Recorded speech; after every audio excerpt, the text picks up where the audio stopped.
Greetings, Jiu Jitsu nerds. We are starting right at 1:30, so no one can be in the group chat like, hey, where are you guys at? And now we have a special guest returning to the pod, Matt Scaff, the BJJ encyclopedia himself. How are you doing, Matt? It's been a while. I feel like we always are punctual. So when the people are complaining, I know it's not an episode with me. Yeah, we're always on time, especially when we were really covering in real time the CJI versus ADCC drama. I don't think we've really circled back much. I think maybe we did once after CJI versus ADCC, but how has life been for you after the biggest week in submission grappling? It's funny, I feel like grappling has really been quiet since then. There really hasn't been a lot of big shows. I know things are starting to pick up towards the end of the year, but yeah, honestly, haven't been hasn't been a lot of jujitsu the past couple of months. Obviously, the UFC has been pretty crazy. This weekend was, I mean, one of the best cards ever, but things have been great with me, and I'm happy to be back. Alex, your audio is really bad. How about now? Test, test. Super echoey. Hmm. All right. Well, hopefully it gets a little bit better. I'm kind of hearing an echo as well, now that I think about it. Um, so let's talk about what we have in the upcoming week. PGF season 7 is coming up. Sunday is draft day. I wonder if I had it closer. Is it better? Still kind of echoey. Okay. But other than the technical difficulties, we have PGF season 7 coming up. We also have Polaris event number 30 coming up as well. But Matt, you were kind of behind the scenes with everything PGF. You've seen this promotion grow, this league grow to what it is today. So tell me, rate your excitement on PGF season 7.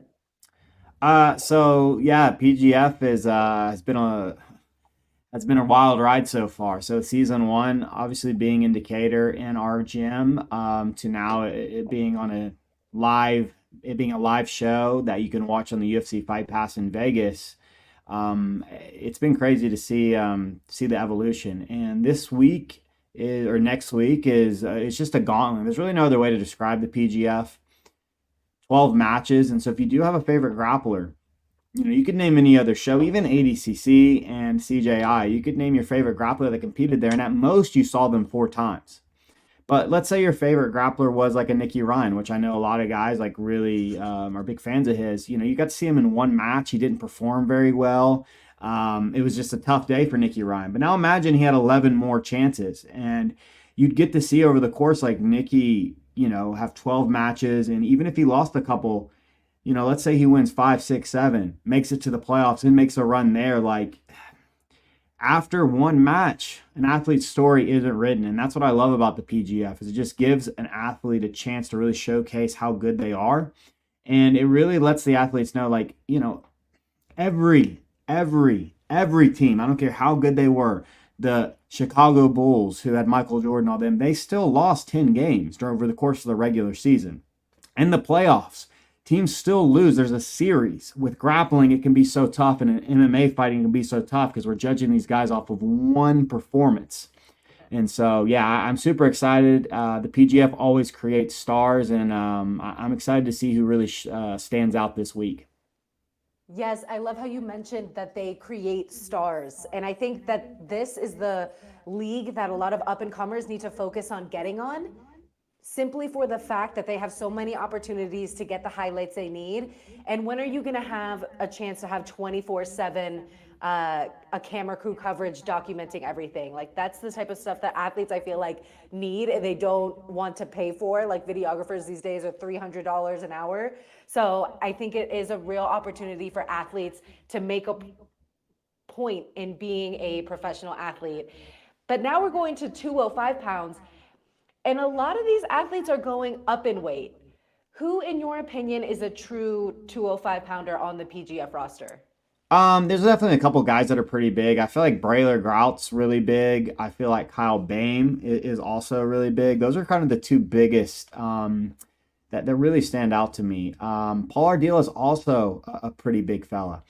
and they're going to have a big size advantage, especially when you look at some of the others like Elijah Carlton, Kyle Chambers. I mean, those guys sit under 200 pounds, and maybe they've been trying to put on weight. There's definitely a reason, a big incentive too, with the $20,000 cash prize. But I look at those three guys as being probably the biggest. Those are true 205ers. I was actually shocked a guy like Kyle Bame is that's probably the lowest he's been in a very long time. I feel like he's usually about 225, 230. So for him to cut, I mean, that's a big boy. Can we talk about Paul Ardea and how he also is a lawyer, so he'll take some time off of competing, but then just pop up out of nowhere and start slaying. So I feel like he's obviously one of the best competitors, but not really talked about a lot. Yeah, he's a guy that has won multiple ADCC trials, and that is one of the gold standards in grappling, especially no-gi grappling. If you go and win a trials, it definitely showcases that you're at that elite level. I mean, you're one of the best 16 or so guys in the world at your weight class for that given 2-year period. And Paul's done it like 4 or 5 times. And look, the trials used to be 30, 20, 30, 40 guys. These last couple of them, we've seen the ones that have been going on the past 4 or 5 years, and there's hundreds. And while his weight class hasn't been in the hundreds, there's still 60, 70 guys, and he's come out on top. And so I'm so impressed that he was winning ADCC trials 10 years ago, and he's still winning them in 2023. Like, the dude is definitely one of the best grapplers, but the incentive isn't there for him to, he's a full-time lawyer. Him and his brother, Sergio, I'm sure make really good money in the Atlanta area practicing law. And so I think a lot of fans, they don't really understand that this guy has been at the top of the game for a very, very long time, but we really only get to see him once every, couple of years. But we're going to get to see him a lot when it comes to PGF Season 7. Looking at the full roster, Ryan Aiken, Adam Bradley, Nathan Haddad, Andre Porfirio, Kyle Chambers, Travis Thomas, your go-to boy, Stuart Cooper, who's coming off of a big win at ADCC Open Vancouver, Elijah Carlton, the jabroni, he's going to be making his return, Kamoy Anderson, Cam Hurd, Caleb Crump, Fedor Nikolov of 10 Planet HQ, Braylor Grout, Marcin, this one's going to trip me up a bit, Machilewicz. How do you say it, Matt? Oh, I have no clue. I'm going to have to talk to him in person. Davis Asare is making his return as well. He was the lead scorer of PGF Season 6's regular season. And then Chris Wojcik, one of the only B team members making the trip. Also, Sebastian Attard of New Wave, and then Kyle Bohm. So of that list, who do you think gives Paul Ardea the toughest test? So I feel like last season, most people were thinking it was a PJ versus Andy. Those are just the pretty 2 big favorites. Obviously, Andy ended up being the season champion. And they faced in the finale in the tournament, and Andy ended up winning by rear naked choke in overtime. This season, honestly, it's up for grabs, and I think that makes it really, really exciting. And while I think people do enjoy watching, a guy like Gordon Ryan go and sub his way through and make it look easy, I think real sports fans, especially if you don't have a dog in the fight, you like parity and you like seeing standings constantly change, and I think that's what we're going to be seeing all week. I think we're going to see a bunch of parity in this week. I mean, you've got guys that have been in ADCC. I mean, Chris Wojcik and Kyle Bame coming off of, I guess Kyle Bame was in CJI, but those guys, to me, they're the same thing. We're just going to assume they're all top grab. You were in either CJI or ADCC, you're a top level guy. But Andre Porfirio, super tough. Ryan Aiken, super tough. So those guys were all at like the big show. And I think you look at any of those guys, I mean, they're definitely a threat to win. I mean, if I had to put money, this is one of those seasons I would not put money on anybody. Like last season, I would have sprinkled some money on PJ, sprinkled some money on Andy. This season, I couldn't even begin to, I think if you ran this season 10, 15 times, you'd probably get a different champion every single season. Yes, and if you are in this live chat right now, drop a name of a competitor for PGF Season 7 that you are most excited to see go on a run. I remember last season for PGF Season 6, a lot of athletes really made their name known, like Nathan Haddad. He came in at the number 19th ranked, and he had a great performance against number 1 seed PJ Barch. Then you had Jet Thompson make it to the finals and go against Andy Varela. He was kind of getting infamous for, doing the mouth covering. What is your thought on doing the mouth covering? I tell my guys, I'm like, if it's not against the rules, then it's fair game. And so as long as we're not doing something illegal, like grabbing a single digit, if you're grabbing a single digit and like breaking the finger, stuff like that, or it was funny, during one of the PGF seasons, we had a guy that was really kind of skirting the rules. And I think this was season 3, but he was like sticking his chin in people's eyes and like just doing some like things like, hey, you can't, like that's illegal. But I mean, smothering is allowed in the PGF, and I don't know exactly how effective it is, especially in some of the places that Jet was using it, other than you're just going to piss off the guy, and maybe they're going to make a mistake because they're mad. But the PGF, you're going to see like the PGF with 20 different athletes, you're going to see guys that are a little bit more grimy, maybe a little bit more dirty per se, where they're, going to be willing to do that. Then you're going to see the guys that are submission, technicians. You're going to see the wrestlers. You're going to see it just really brings this melting pot of grapplers together for 1 week. And it's really, really cool to watch. Yes, they're grapplers from all over, and sometimes personalities don't get along. I don't know if we're going to have as much spice as we had for PGF Season 6 with Daniel Sattler and Max Hansen getting into it in the back, but your boy Travis Thomas had a good prediction. We have an interview, Travis Thomas of 10 Planet Decatur. He said that a potential drama feud that could happen is between, Elijah Carlton. He likes to fight with everyone. And also Sebastian Attard of New Wave Jiu Jitsu, because he's kind of Australian and he likes to get into it. Do you know him at all? I don't. I mean, I saw him in the qualifier, and I think I've seen him in 1 or 2 opens, but I'm wasn't very aware of him until the past couple of months, where he did the PGF qualifier, and he also did a team event in Atlanta. I don't think so. Usually with PGF, it's not the guys. Almost every season, somebody goes, Elijah Carlton's going to have beef with somebody. And the only guy he ever really had beef with was maybe Kevin Sherrill. Yeah. But Elijah's kind of the, like, hey, who's a competitor you think could have beef? People just pick Elijah. It's usually guys that you don't expect. Like every season, there usually is. I mean, you're together for a week. You're tired. You're beat up. Some of these guys, like, they're disappointed in how they're doing. They're not happy. And so they collide, they butt heads, something happens during the match. And so, my opinion, it's probably going to be 2 people you would least expect. And, who knows? I mean, every season there is some drama like that, and I expect that this season. Yeah, I had an interview with Dante Leon, and he says he really likes PGF because it's kind of like what you get with the Ultimate Fighter. They're all living in the same house. There's bound to be a little bit of drama there. And Conscious Keelan, Plaster, they do such a great job of documenting all of that. You can catch PGF Season 6 Legends and Legacy, which basically breaks down all and gives you an inside look of everything PGF Season 6. So if you're new to the Professional Grappling Federation, you will love it so much. Like, there's so many storylines starting off with draft day. I think Elijah Carlton at draft day was just like, yeah, all these coaches are kind of dumb. They didn't do their research. They just spent all their money on their first pick, but we're going to have the toughest team because they didn't spend so much money on me. And I think that is a serious strategy that needs to really be looked into more. And now this season, it's going to be a little bit different because PGF isn't going to do the same rotation that they did last season, where the first seed is first. PJ went first, then it was Andy, and people were bidding super, super high. They're going to do a random pickings, and then they'll bet or bid for their fighters. So what do you think about that change in format, Matt?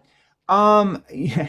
Here's what I know about the PGF is every year it's going to be a little bit different. And so they have done, this was the 3rd auction. And so the first auction it was you had this given amount and the athletes were paid with this amount. So each team, I think, had $2,500. You had to pick 5 players. And so you could pay an athlete $2,000 for the week, but then you'd have $500 left. But you had to at least pay every athlete $100.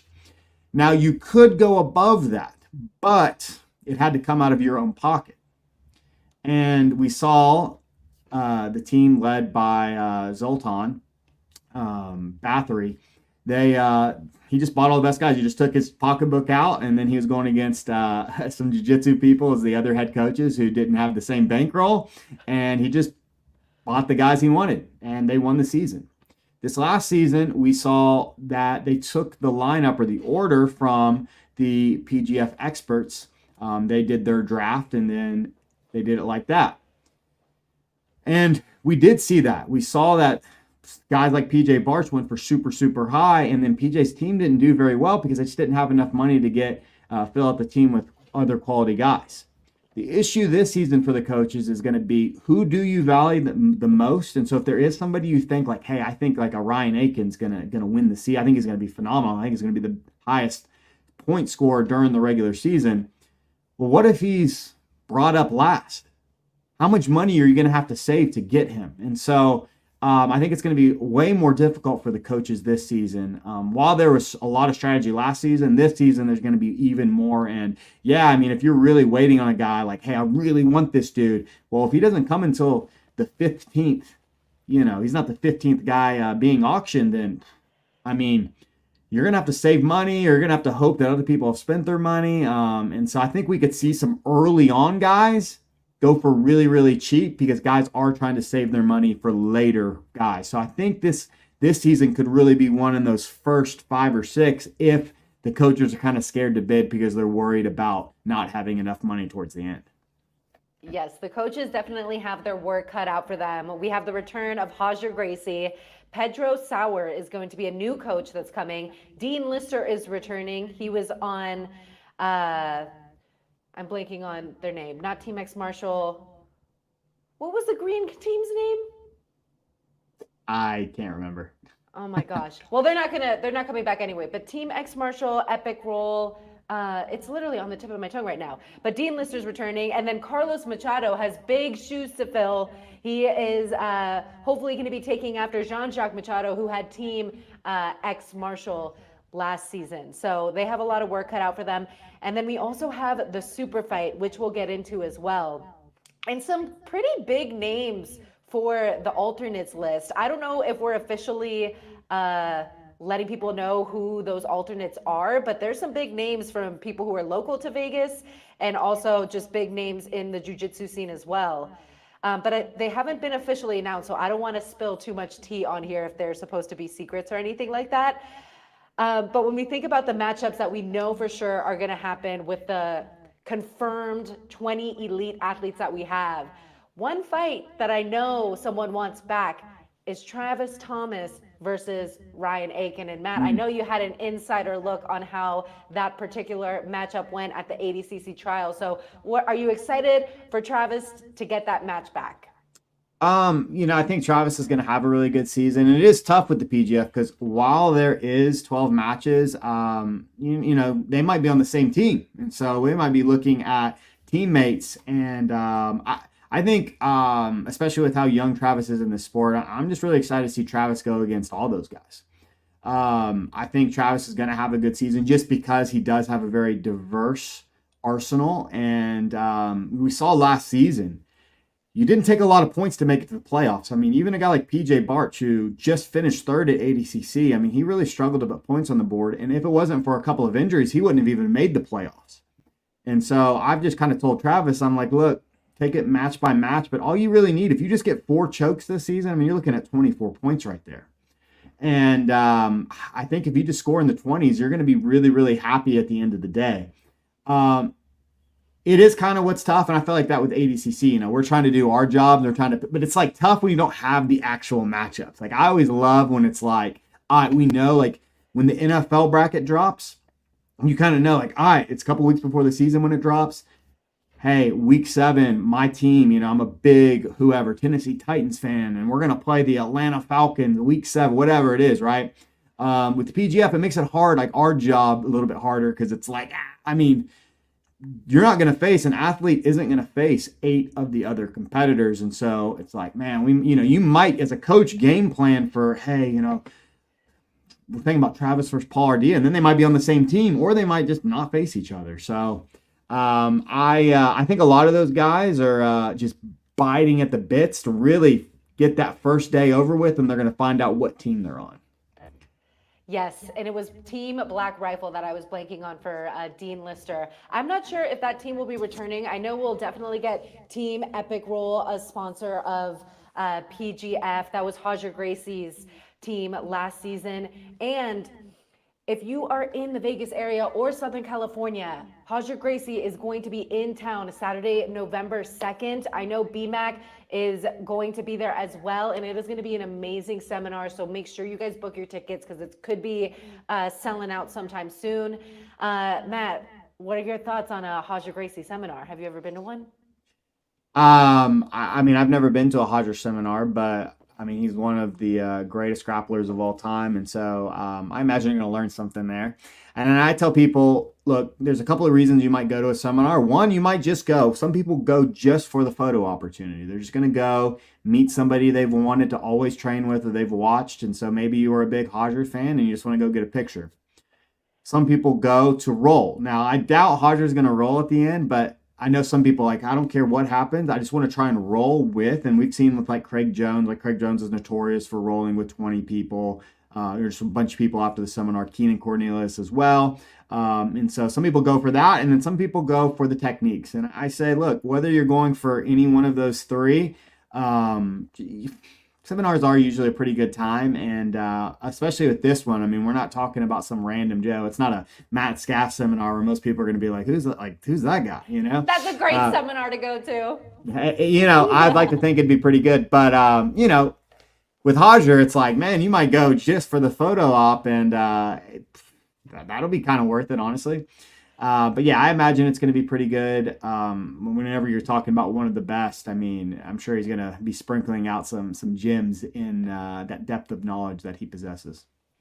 Yes, and that'll be at 10th Planet Las Vegas in Henderson. So much mat space, definitely worth it, and will be very, very exciting.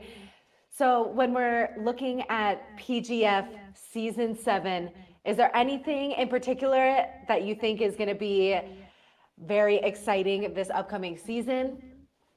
To me, there's 3 questions the PGF that I have for every PGF season. First is who's going to quit. Every season there's guys that drop out. Now, whether that's through injury, whether that's through they're not doing as well as they think they can. So like after day 1 or 2, if somebody hasn't put up any points, they might just quit. They might go, my side hurts. But their side, it's more their heart hurts.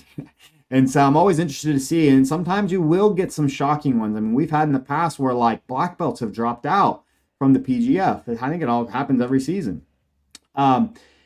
There's going to be somebody. I mean, if you would have told me last season that PJ Barch needed help to get to the playoffs, I would have bet money. I would have bet tons of. I would have bet $1,000 easily. Like, oh no, PJ's definitely. He's going to be one of the top 3 or 4 point scorers, 100%.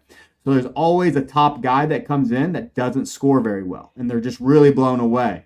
And it doesn't mean they're losing. Like, again, PJ didn't lose any matches during the regular season, but didn't put a lot of points on the board.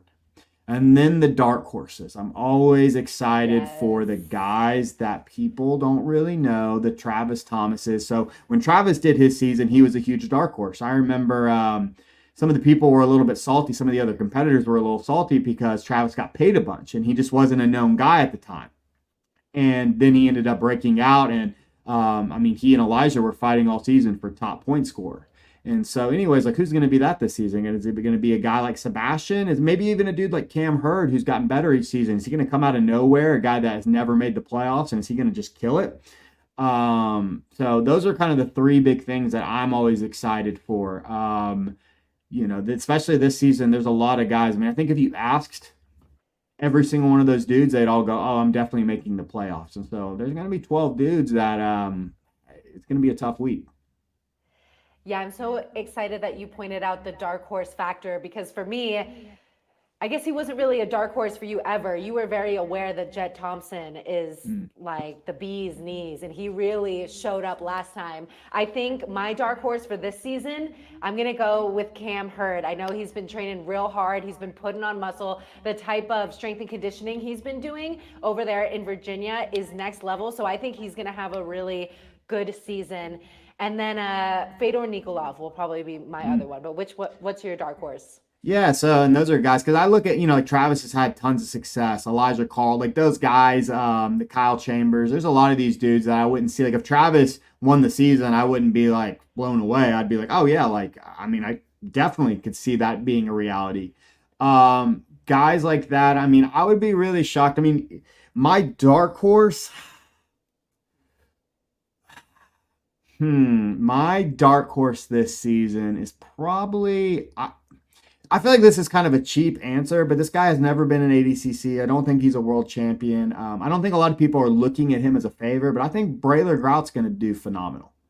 I think Braylor Grout is a world-class grappler. I think he doesn't get the respect he deserves, and I could see him being one of the top 3 or 4 dudes this season. I think that's my name of a guy that I expect to do very, very well in the PGF. I like it, and the unofficial rankings had Stuart Cooper last, and I was like, damn. And then he was just saying it's probably because of my age and all that. And now he's coming off of a great win at the ADCC Open, and he did mention to me that he has rolled with some of the people on this roster, and he's feeling pretty confident. But how about that going into a gauntlet of the PGF when he's getting ready to turn 40? What do you think about that, Matt? I can't imagine. I mean, I'm 34 right now, and I haven't competed since when, 30 maybe, and I'm retired. Like, people ask me all the time to compete. I do not compete anymore. I am retired, so I couldn't imagine somebody going, hey, you have to do the PGF. I'd be like, especially these versions now with all these world-class guys. And so, hey, Stuart Cooper, huge respect. He is definitely the name I was probably most shocked to see in the season. Just because, again, I didn't even realize he was still really competing. I think most of us know him for his videography work. He's phenomenal. He's very good grappler. I've seen him compete at Polaris. I've seen him compete at a bunch of big shows. I mean, he's very, very, very good. But I'll be interested to see what he looks like these days, especially being as old as he is. And look, 40 is not that old, or 38, 39, whatever he is. But for a PGF season, that's kind of old. Yes, and he says that he's ready to go and that this is his last chance to really compete against high-level guys, and he just wants to prove himself. He's had stem cells before, and then I told him if he is on the winning team that he will get more stem cells, and he's like, perfect, I'll probably need it, because it definitely is a gauntlet. I've asked a few competitors that aren't on this season what they think about it, and there's different answers. Like, some people think it's a perfect amount of competition, other people are like, it's too much, but I don't know. I think the people who are really tough make it through the season and they come out as a stronger competitor, knowing that they are capable of so much more than what they probably would have expected. Like, I feel like Andy had that championship belt and he was like, yeah, it was 15 matches and he's, still looking good, still uninjured to what I know. And I feel like that made him realize, like, he probably already knew it, but like going through that gauntlet and then getting the win the way he did, I feel like just really puts a stamp on the type of competitor you are.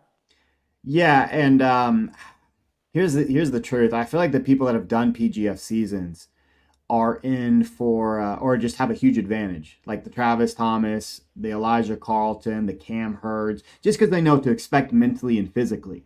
Mm-hmm. Some of these guys, if they have a poor day, because here's the thing, if you lose one match and it's super, let's say you just don't get the sub, you lose by points, you're done for the day. Yeah, it sucks, it hurts. But now imagine you have 2 more matches, and then you also don't score points in those. And now you are somebody that was ranked in the top 10 and top 5, and you were expecting to do really, really well. All this pressure builds on you. You have 3 more days. There's always somebody that's going, man. And I think, like even Andy was saying, he didn't realize how tough the season was going to be. Everybody says that about the PGF. And again, I'm just excited to see, again, who's going to drop out, who's going to get injured, who's going to underperform, who's going to overperform.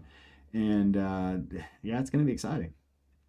And just to go back to Mike's comment, Yes, when I interviewed Davis Asare, he said that there is a reason that he is not hesitant to go up to weight classes and put on a show. He actually feels more confident going up against bigger guys, considering some of the people that he is training with. So, what do you think about the type of work that he's getting with some of the bigger guys like Big Dan, Giancarlo Bodani, Gordon, when he's training with New Wave folks? I mean, Davis definitely has a shot. I mean, he's definitely got one on my team. I think he's going to do very, very well this season. He did phenomenal in a probably more tough at the top. I mean, when you're talking about PJ, who just finished third and who arguably, I mean, I know a lot of people kind of feel like he got robbed against Mika Galvao. I mean, there's a different universe where PJ Barch is the ADCC champion. And yeah, I mean, Davis has had matches against a who's who in the grappling world, and then he also trains at arguably the best team in the world. But here's the thing about their team. Not a lot of small guys there. And so if you want to get the highest level of training there, you're going to be training with the 88 kilogram two-time ADCC champion, Giancarlo Bodani. You're going to be training with the medalists, Luke Griffith and Big Dan. You're going to be training with Nicholas Marigali and Gordon Ryan. And you know what all those guys have in common? They're all bigger than 205 pounds. And so, yeah, I think he's going to be very well equipped to handle these guys. There's the size difference. And again, like I said, I think he's going to do very, very well this season.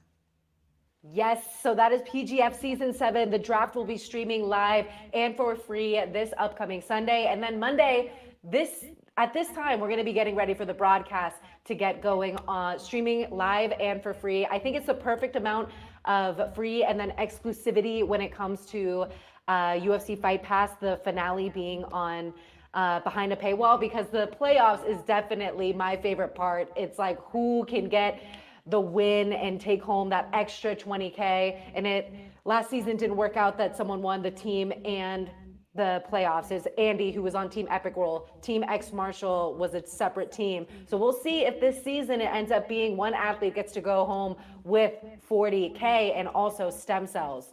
So do you have any final thoughts on the PGF, Matt, before we move on to Polaris? I mean, again, people have asked me who I think the favorite is this season. I mean, there's 10 dudes I could name that I think are going to do very, very well. My big final thoughts are, like I said, I think if you score in the 20s, you're going to be really, really happy you're going to make the playoffs.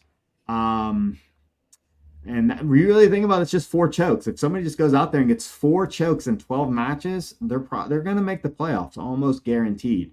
And so I think there's going to be a lot of parity. It's probably going to be the best PGF season ever. I really like the seasons where there isn't a 1 or 2 guy. I really like when this reminds me of the lightweight season. And so we did a 155 season. It was the last season in Decatur, or second to last season, in Decatur. But honestly, there was about 10 different dudes that could have won this. And it ended up being Reese Lefevre, who now trains at New Wave.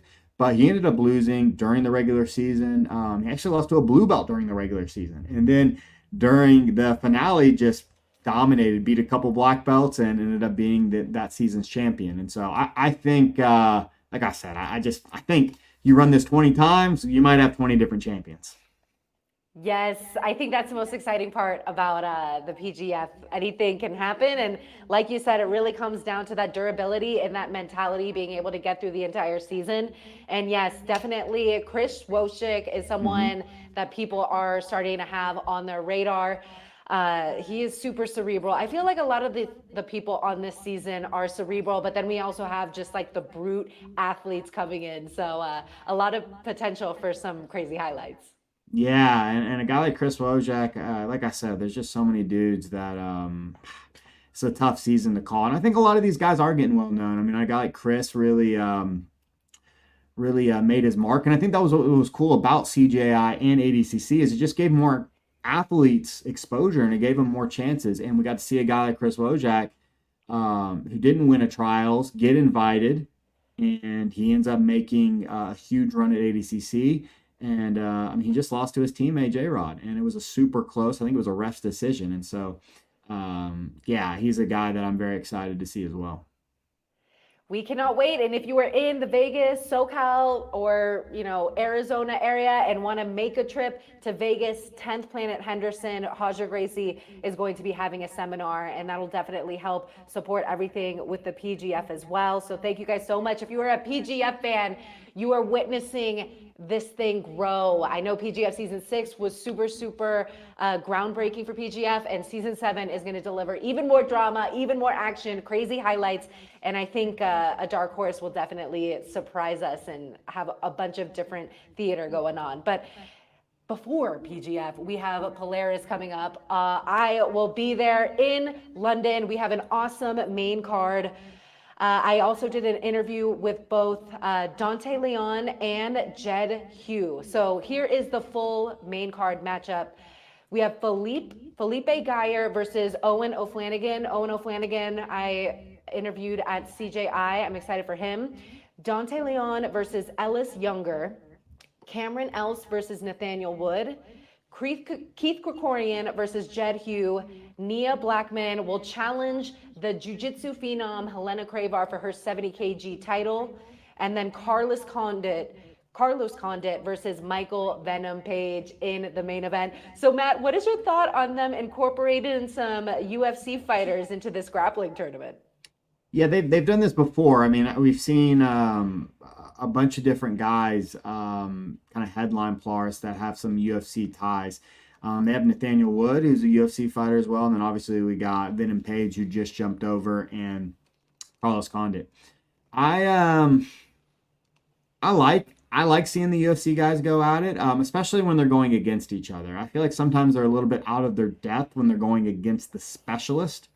And so those matches can look kind of weird just because the UFC athlete's usually not willing to engage because they don't understand the leg lock, especially with leg locks. They don't understand the leg locks to the degree that their opponent does. And so they're a little bit more skittish. And I really like when both guys, though, they've got that MMA background and they're going to wrestle. They're going to do a lot of transitions. So I always like when, again, they match up against each other. And so I think that the Venom Page versus Carlos Condit matchup is really exciting, especially with Venom Page being mostly known as a karate guy. It'll be interesting to kind of see how his grappling looks.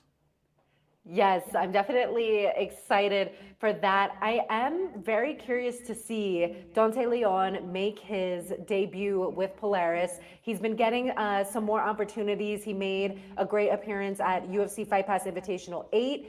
And he says that it's a credit to his performance at ADCC, getting the bronze in the open weight division, and that kind of has opened some doors. So it's kind of interesting to see some different names get on this UFC Fight Pass platform. And he's taking on the young and hungry Ellis Younger. So are you familiar with Ellis Younger's game at all, Matt? Mm-hmm. Yeah. So Ellis Younger has been on multiple of the Polaris cards. Good grappler. But is he to Dante Leon's level? I don't quite think so. I mean, obviously, you're talking about a bronze medalist in the absolute division, as well as a guy that has typically done very, very well in ADCC in his weight bracket. This past time, he lost first round in a really close match. But prior to that, I mean, he made it to the semifinals 2 times. And so you're talking about one of the best guys in the world under 170 pounds. And while, yes, Ellis Younger is a really good black belt. Like I said, he's been in the game a long time. He's competed at a very high level, but he's just never quite broke through to that level. But I like that about Polaris. They do kind of bring in some of the best guys to give the Europeans a chance to go against them. You know, some of these guys that don't quite make it to ADCC, we get to kind of see some of their talent go against some of the world's best. And I like that about Polaris. Yes, I love them giving the opportunity to people to get a really big upset. Like that would be crazy. It would be so good for the promotion, so good for that athlete. And then also giving an opportunity for someone like Dante Leon to get on a different platform. Like Paolo says, Dante's stock is skyrocketing right now, but I think it's overdue as well. He's had some amazing performances.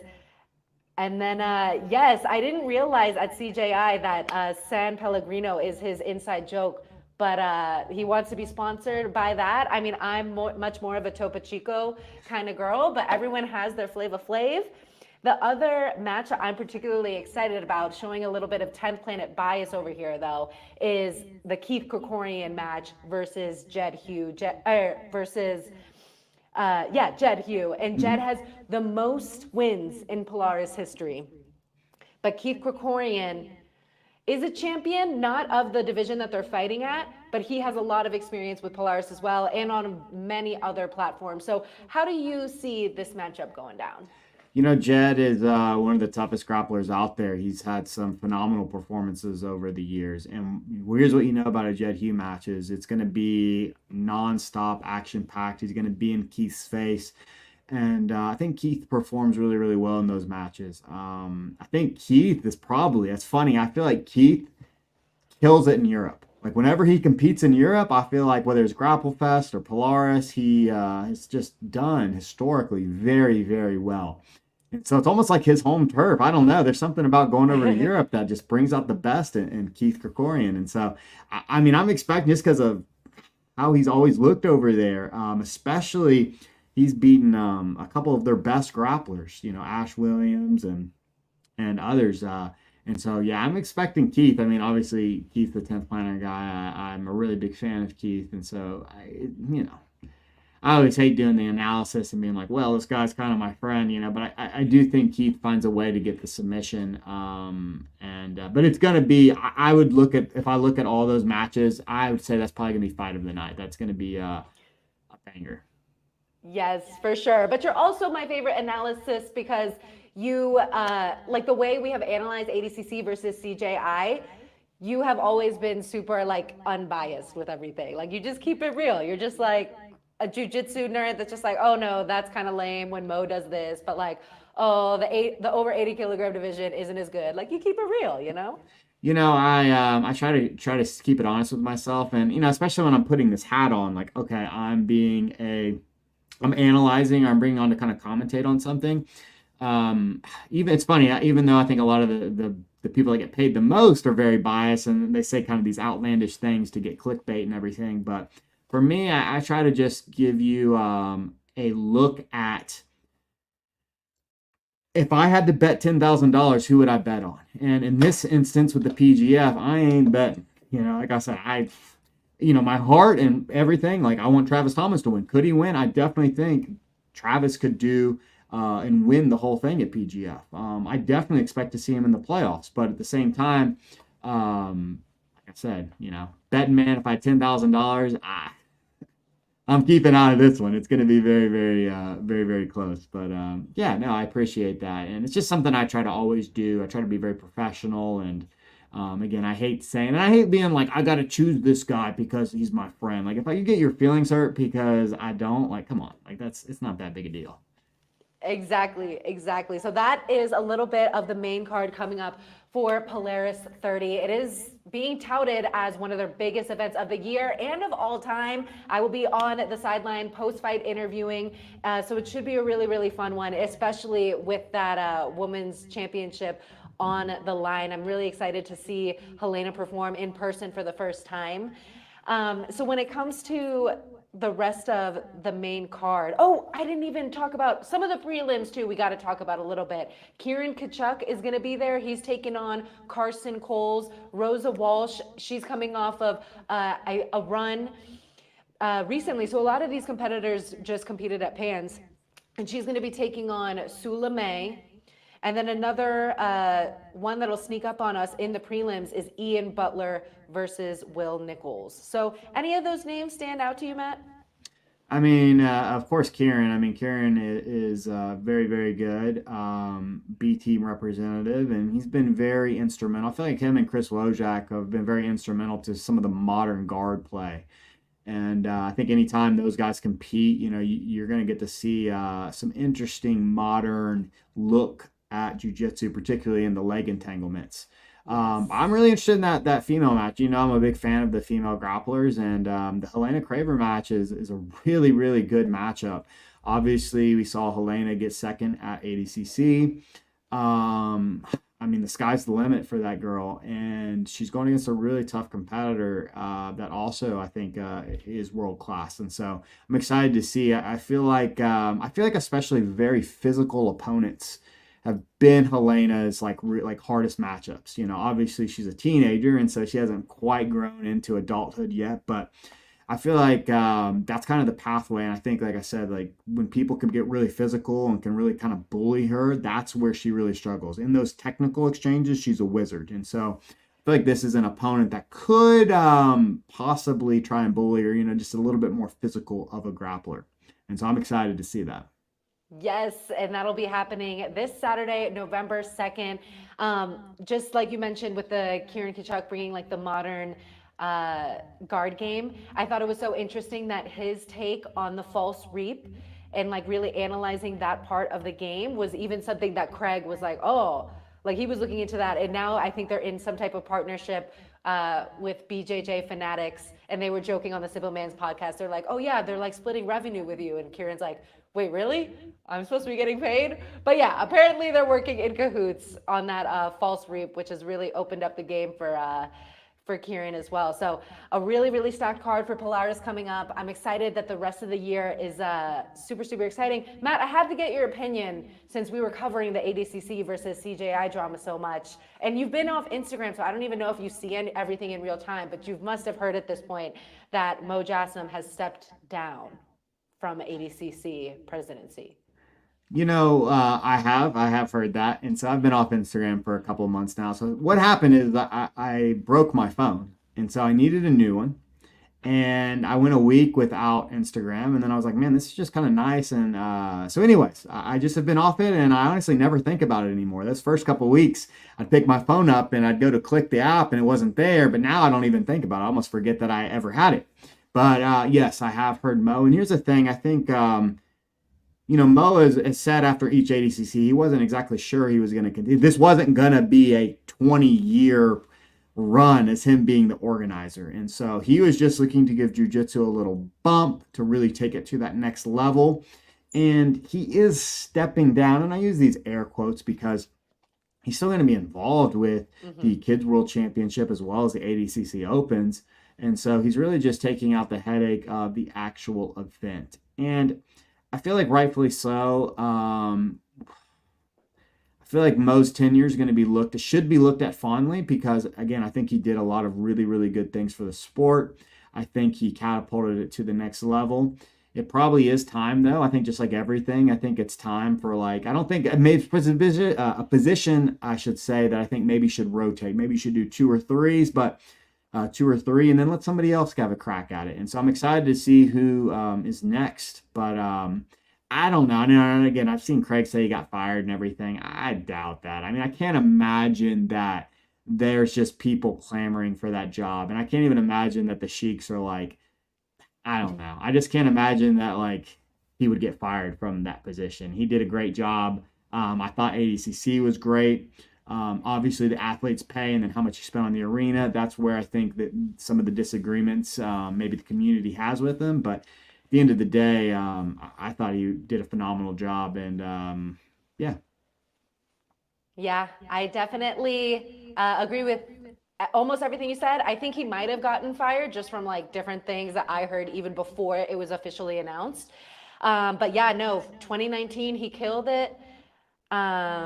Or 2022 was definitely when they killed it the most. And I know Mo has said that ADCC will not be held in the US if he's not the head organizer. And if this is true, I think CJI will take over as a main grappling tournament that's held in the US. I was always thinking about how they have ADCC Opens. I'm like, what if they started doing CJI Opens? But just building out the pit is such a mission. So that'll be another topic for another day. All we know is that submission grappling is growing, and it'll be very interesting to see who takes over ADCC. I think it needs to be someone who can be a funny rival for Craig. I think if Craig does ADCC and CJI, we don't get that fun, competition, some trolling in there. I think that's what all of us petty jiu-jitsu audience members like to see. I personally want to see somebody go after Craig. Whoever takes it over, I want them to try to destroy CJI because it's just going to make the sport better. If there's hey, actually, we're doing a $2 million purse for each division, something like that. I mean, obviously that's a pipe dream. I'm just really interested to see what happens with CJI next. I think it was a phenomenal first show, but I think honestly, one show and killing it is easy to do. I think doing 10 shows and killing it is very, very, very hard, especially if the organizer, if a guy like Craig, let's just say loses interest because he's just doing this and that and he's all over the world. I just am going to be interested to see that and how long that continues, or even if there is another CJI. Again, I know he said and there's other people, but there's honestly a good chance there's not just maybe not even another CJI. Who knows? Oh my gosh, we're gonna have to find out. I mean, I definitely think about how it could get any better because that under 80 kilogram division was just so good that I just like, how can we do it? And I don't know. We're gonna have to see. We're gonna have to see and find out. All right, Matt, we are done. Thank you guys so much, Jiu Jitsu nerds. There was like about 30 people in this group chat. There should be hopefully at least 30 likes so we can get this out to other Jiu Jitsu nerds out there. We got Polaris coming up Saturday, November 2nd. And then, of course, PGF Season 7 coming to you live for free on the YouTube channel. Draft day on Sunday. Regular season starts Monday. Final day of regular season is Thursday, and then we hit UFC Fight Pass for that for the 8-man bracket playoff. So much to look forward to, and shout out to my social media manager who helps me be like Matt Scaff and off of social media as much as I can. It's not super possible for me, but I know the feeling. Thank you, Paulo, for being very interactive. I don't have any homework for you guys for next time, but just be on the lookout for any other news and make sure to look up the Hajar Gracie seminar at 10 Planet Las Vegas. And we'll see you guys next time.